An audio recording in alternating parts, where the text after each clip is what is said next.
My God, I hate drugs. Quick rundown, President Duterte is keeping Solicitor General Jose Calida. That's in the wake of conflict of interest issues hounding the government's top lawyer. Calida's family-owned security agency has bagged a number of government contracts. On the other hand, the president firing a customs official over frequent travels. The president sacked Customs Deputy Commissioner Noel Patrick Prudente in the middle of a speech earlier. In that same speech, Mr. Duterte also declared land reform in the whole of Boracay. The island is temporarily closed for rehabilitation. Lots of stories, too. Out of Congress, the House of Representatives has passed the proposed Bangsamoro Basic Law on third reading. But at the Senate, deliberations still ongoing. Then there's the case of the former Chief Justice. Maria Lourdes Sereno has filed an appeal on the Supreme Court's decision that removed her from office. We have details of these developing stories throughout the program. We begin with President Rodrigo Duterte coming to the defense of the government's top lawyer. Solicitor General Jose Calida is facing criticism over his family-owned security agency bagging government deals worth 150 million pesos. Our senior correspondent Ina Andolong joins us live from Manila. Ina, aside from defending Calida, the president fired yet another official. Tell us about this and the destruction of smuggled luxury motor vehicles today. Well, behind me, the latest batch of smuggled goods destroyed here at the Bureau of Customs. You know, we're used to seeing smuggled vehicles destroyed here, but this time the smuggled goods ran over by a bulldozer earlier today, or it's still actually ongoing, were mostly smuggled luxury motorcycles. 116 of them, to be exact, along with 6 vehicles. The brands of these motorcycles, more than 100 were Vespas, 2 Harley-Davidsons, 1 BMW, and 1 Triumph. The cost of these destroyed motorcycles and the vehicles, 34.7 million pesos. President Duterte witnessed the destruction of the smuggled items. His message was clear: he won't tolerate smuggling in any form of corruption. In fact, as you mentioned, the president fired another official, this time Customs Deputy Commissioner Noel Patrick Prudente, who was appointed in the Bureau of Customs just last February. The president fired Prudente for his foreign travels. Here's the president in his own words. Today, as a starter, personal travel to Singapore, personal travel to Singapore, personal travel to Europe is now under investigation by the House. Matagal yung investigation sa House, pati recommendation lang yan.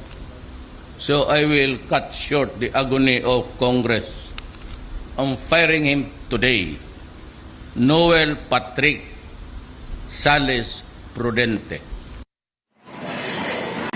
Now, President Duterte also talked about another appointee currently making headlines, Solicitor General Jose Calida, who has been criticized for his family's security agency, which allegedly bagged 150 million pesos worth of contracts from different government agencies. The president, amid criticisms of possible conflict of interest in Calida's case, says he sees no reason to fire him.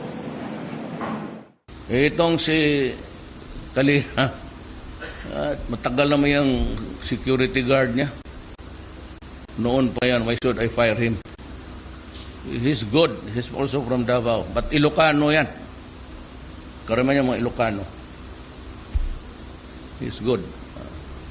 Bakit? Wala na ba tayong katuwiran magdegosyo? Ano nila is na, as long as you do not participate.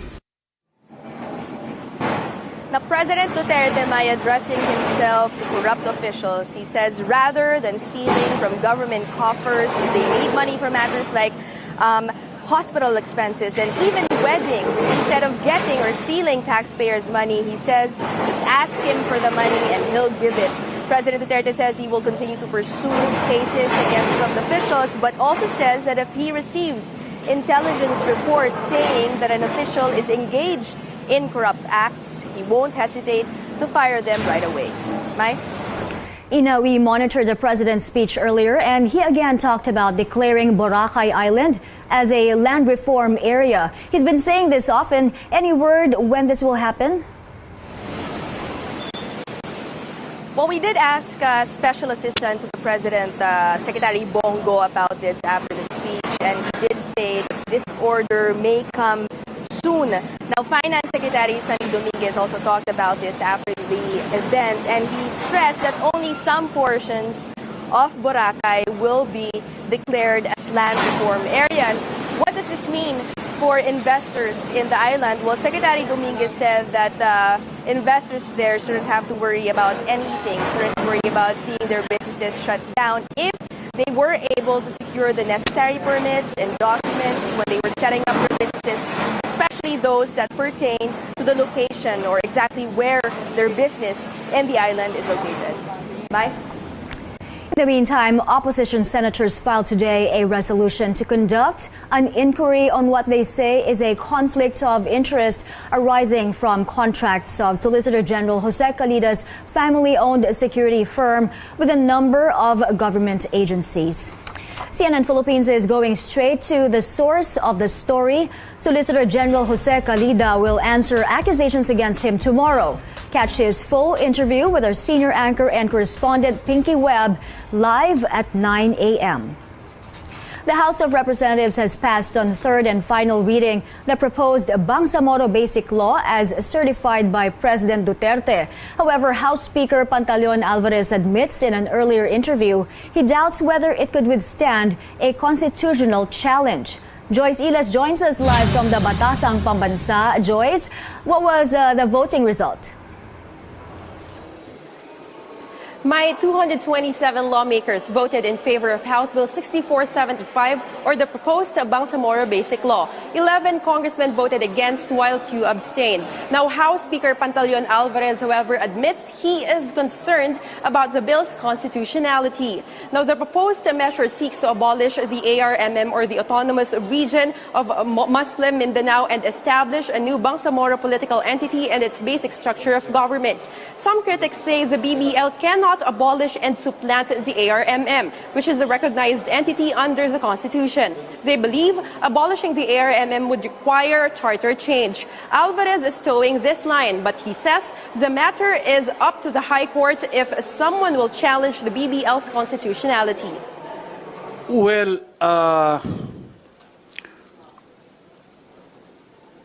as a lawyer, I share that doubt. Talaga namang nasa Constitution yung ARMM eh. Kaya mo Supreme Court ang mag-decide dyan. Diba? Hindi kami yung magsasabi kung constitutional yan o hindi. Basta kami, merong proposal, ito, BBL as a substitute doon sa ARMM law. So, gagawin namin. No? Now, anybody can question yung yung constitutionality nung gagawin namin.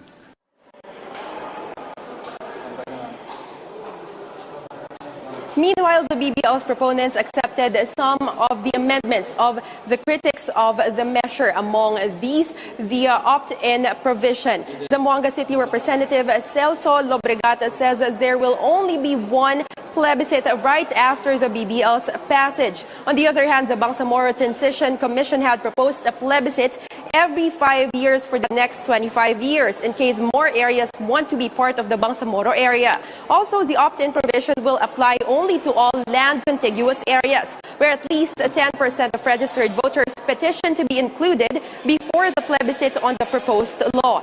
Lawmakers had feared that this opt-in provision might result in an insidious expansion of the autonomous region on Bangsamoro. SlSlBAKIN says proponents also agreed there will only be one police force. While there will be a Bangsamoro police, they will be under the Philippine National Police. He adds the military will no longer have to coordinate its movement and protocols with the Bangsamoro region. I am substantially satisfied. Not fully, but substantially. That's very good enough. I think none of us are opposing. We are opposed to certain provisions that are seemingly unconstitutional or disadvantageous, But many of these have been already addressed. Not all, but substantial.